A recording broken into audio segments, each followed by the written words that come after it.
नमस्कार। ओडिशा एग्जाम रे पुणी थे स्वागत। आज आम ओडिशार एक विशेष पर्व रज पर्व।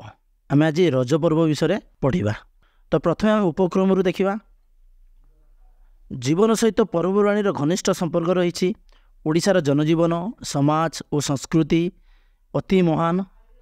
तेणु धर्म नीति और चलणीर विभेद रही ओडिशावासी विभिन्न पर्वपर्वाणी को बहुत आनंद पालन करती। ओडिशार प्रत्येक व्यक्ति धर्म सचेतन। जीवन आध्यात्मिक ज्ञान उपलब्धि ही पर्व पालन मुख्य उद्देश्य। कर्मकांत जीवन को हालुका और उल्लसित करने बोध हुए पर्वपर्वाणीर सृष्टि हुई। ओडिशार 12 मासरे 13 पर्व पालन। रज मध्य तन्मध्यरु एक पर्व। यह ओडिशार सर्वत्र पालन करा जाए। यह ओडिशार एक विशेष पर्व। प्रत्येक ओडिया ए पर्वटी को महा आनंद पालन करिथांती। विशेषतः यह झील मानक पई मुख्यतः अटे। ओडिया मास अषाढ़ रे रज संक्रांति पड़े, जहाँ आम मिथुन संक्रांति कही थाउ। इंग्राजी मास अनुजाई प्राय जून मास अधा बेलू रज संक्रांति पड़े। देखिए यार आयोजन केमती कौन। ठीक अच्छे। रज लोक मानक मन में अपूर्व उल्लास उद्दीपना भरी दिए। रजरे समस्ते समस्त काम गुड़े को बंद कर दियंती। कृषक कार्य छाड़ी रज पर्वर आनंद नहीं था। खाइबा पीवा मौज मजलिस करवा रजर मुख्य कथा। एणु रजपाई खाद्यपेय आदि अनेक जिनिस पूर्व दिन प्रस्तुत करिथाउ। रजरे अनेक नुआ पोशाक परिधान करिथांती। रज पर्व में अन्य सब पर्व ठारू किछि नियारा और अलग विशेषता रही। कौन रही देखिए। यह 3 दिन धरी पालन करा जाए। प्रथम दिवसटी है पहली रज, द्वितीय दिवसटी है रज संक्रांति और तृतीय दिवसटी भूमिदाह नाम विदित अटे। ए पर्वटी झील मानकर मुख्य पर्व होते। उत्कलर माना ओडिशार आबाल वृद्ध वनिता रज पर्व को श्रद्धा सहकारे पालन करिथांती। एही 3 दिन लोक माने आमोद प्रमोद और खेल कौतुक समय बिताई नियंती। रजर पूर्व दिन रज पर जहाँ सब आवश्यकता पड़े ता जोगाड़ करा जाए। दांत काठी भांगी कर 3 दिन पर रखी दि जाए। पिठा प्रस्तुति पर सरंजाम साइती रखा जाए। नुआ लुगा सहित जहाँ सब आनुषानिक पदार्थ दरकार ता मध्य किणा जाए। सजबाज परदिन को पहली रज कह जाए। चाकरिया माने घर को छुट्टी आसती। ग्रीष्म छुट्टी हेतु छात्र छात्री माने रज पालिबारे तत्पर होइथांती। अच्छा, रजरे पिठापणार सुआ छुटे।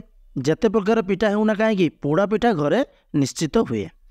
पिठापणा नहीं बंधुबांधव को घर को जाती। पाचिला आंब पणस सपुरी कदली आदि फलर व्यवहार खूब जोरजार हुए। दोली खेल रजर अन्यतम एक आकर्षण। घरे बाहर रजदोली बांधा जाए। झील मैंने रजदोली बस गीत लहरी छुटाई दे था। गीतटी हूँ बनस्ते डाकिला गज बरस के तोर आसी रज लघेनी नुआ सजबाज। दोली खेल व्यतीत ताश लडू कौड़ी चेस क्याराम पणा प्रभृति रज होता है। घर स्त्री लोक मैंने किसी कामधंदा नक खेल कौतुक 3 दिन समय बिताई था। यही समय पाग मेघुआ रहे। समस्ते यह रजपाग कहते। तृतीय दिवसटी भूमिदाह दिवस रूपे परिगणित होता है। तेणु यही दिन वसुमतींकर विश्राम दिन अटे। से दिन वसुमती माने कौन एटी आम माटी माँ को कहुच्छी। ठीक अच्छे। से दिन मूल्य माने कार्य को न जाई घरे विश्राम करती। चतुर्थ दिवसटी ठाकुराणी स्नान दिवस रूपे पालन करा जाए। धरा स्नान दिवस वसुमती को स्नान करा जाए भोग अर्पण करा जाए।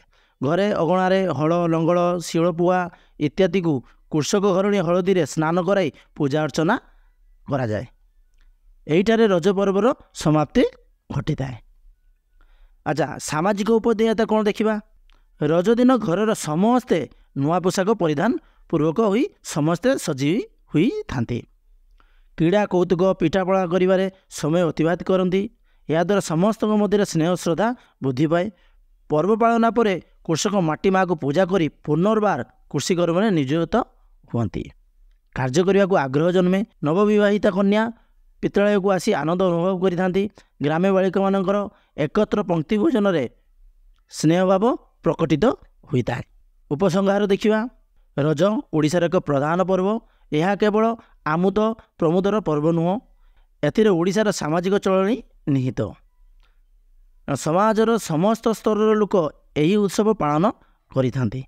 ରଜ ଓଡ଼ିଶାର ପର୍ବପର୍ବାଣି ମଧ୍ୟରେ ଏକ ସ୍ୱତନ୍ତ୍ର ସ୍ଥାନ ଅଧିକାରୀ।